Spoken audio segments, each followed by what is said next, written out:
Hoje eu vim falar sobre a história de Kate Beers, que ficou conhecida como a Garota na Parede. Kate é protagonista de um dos casos mais bizarros e cheios de reviravoltas que eu já vi. Tudo aconteceu em Long Island, em Nova York. A mãe de Kate, Marilyn Beers, havia abandonado a filha por falta de condições de criá-la. Então, desde muito pequena, ela morava com sua madrinha, Linda Iglary, e o marido dela, chamado Sal, que transformaram a vida de Kate em um verdadeiro inferno. Aos 2 anos de idade, Sal passou a abusar sexualmente de Kate. Ela contou para sua madrinha, mas Linda só disse que ela era uma grande mentirosa. Ela fazia Kate de escrava, a obrigando a realizar todas as tarefas domésticas diariamente, além de proibi-la de sair de casa e de frequentar a escola. A única pessoa que Kate tinha uma relação mais afetuosa de amizade era com John Esposito, um amigo da família. Até que no dia 28 de dezembro de 1992, 2 dias antes dela completar 10 anos, John levou Kate até o Space Flex, seu parque de diversões favorito. Até que em certo momento, ela simplesmente desapareceu. Linda afirmou à polícia que naquela noite ela recebeu uma ligação de Kate,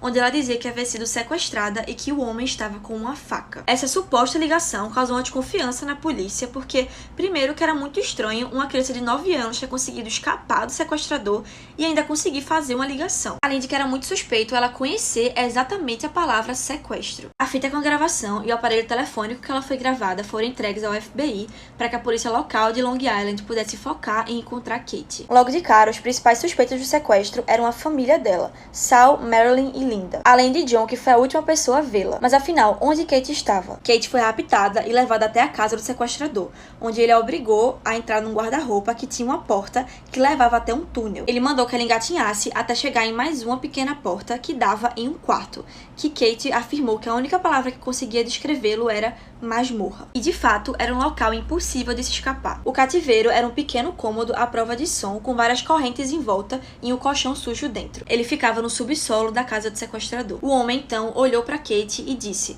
"Essa é sua casa agora." Enquanto ela estava sozinha, Kate percebeu que a porta do quartinho era muito fraca e solta, então começou a chutá-la bem forte e por tempo suficiente para conseguir quebrá-la. Ela conseguiu sair de lá, mas como eu disse antes, era apenas um pequeno cômodo dentro de um grande túnel no subsolo da casa, cuja entrada ficava atrás de um guarda-roupa. Então era realmente impossível de sair, ainda mais para uma criança de 9 anos. Numa prateleira, Kate encontrou algumas chaves que pegou e escondeu embaixo do colchão. O sequestrador voltou pouco tempo depois e encontrou a porta quebrada.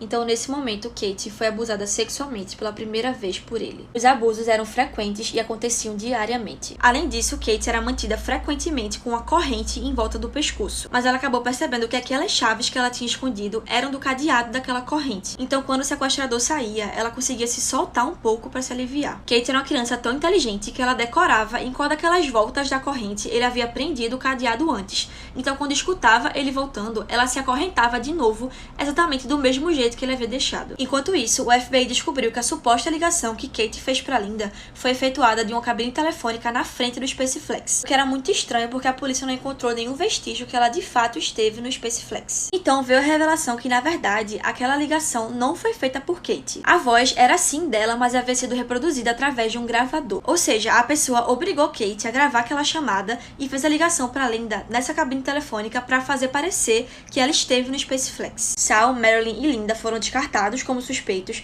porque eles tinham álibis bem consistentes. Então, dos suspeitos iniciais, sobrou John Esposito. John era conhecido como Big John porque ele afirmava que fazia parte de uma ONG chamada Big Brother and Big Sister, que ajuda crianças e adolescentes. Contudo, a polícia descobriu que, na verdade, ele havia sido barrado de fazer parte da associação. Isso porque descobriram que ele estava envolvido em um sequestro de uma garotinha de 7 anos, que aconteceu 15 anos antes de Kate desaparecer. E, de fato, foi ele que sequestrou Kate. Em vez de levá-la ao Space Flex, John a levou até sua casa e fez tudo isso que eu falei. A polícia não tinha provas concretas para acusá-lo, mas ficava cada vez mais em cima dele. John mandou Kate fingir de morta para tirar uma foto dela e mostrar à polícia. Assim eles iriam parar de procurá-la. Mas ela sabia que isso seria sua sentença de morte, então ela se recusou a obedecer. Ela parou de dormir para que ele não tirasse uma foto dela desprevenida, parecendo que ela está morta, e até de comer, pois tinha medo que ele colocasse algum sedativo ou remédio na comida dela para conseguir a tal foto. Então Kate começou a entrar na mente de John para convencê-lo que aquele sequestro era loucura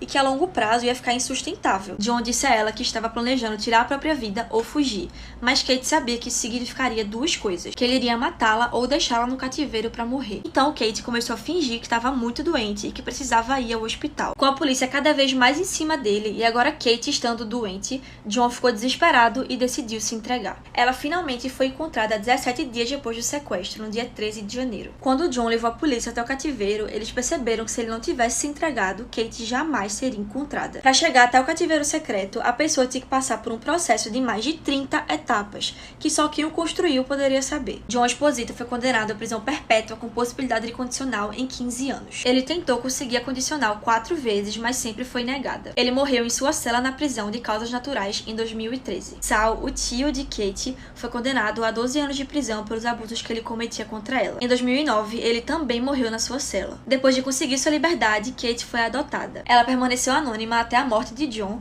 quando decidiu se revelar e contar sua história. Atualmente, ela é casada e tem 2 filhos. E foi isso.